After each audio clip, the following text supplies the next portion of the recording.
జీవపు ఊట. భక్తిహీనుల నోరు బలాత్కారము మరుగుపరచును. పగ కలహమును రేపును. ప్రేమ దోషములన్నిటినీ కప్పును. వివేకుని పెదవుల యందు జ్ఞానము కనపడును. బుద్ధిహీనుని వీపునకు బెత్తమే తగును. జ్ఞానులు జ్ఞానము సమకూర్చుకొందురు. మూడుల నోరు అప్పుడే నాశనము చేయును. ధనవంతుని ఆస్తి వానికి ఆశయ పట్టణము. దరిద్రుని పేదరికము వానికి నాశనకరము. నీతిమంతుని కష్టార్జితము జీవదాయకము.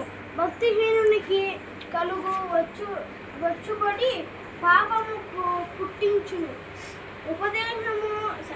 ఉపదేశమును అంగీకరించువాడు జీవ మార్గములో ఉన్నాడు. గద్దింపునకు లోబడినవాడు త్రోవ తప్పును. అంతరంగమున పగ ఉంచుకునివాడు అబద్ధికుడు. కొండెము ప్రచుర చేయువాడు బుద్ధిహీనుడు.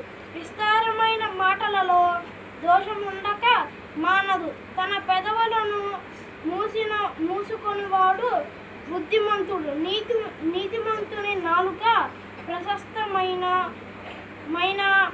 వెండి వంటిది. భక్తిహీనుల ఆలోచన పనికి మాలినది. Very good.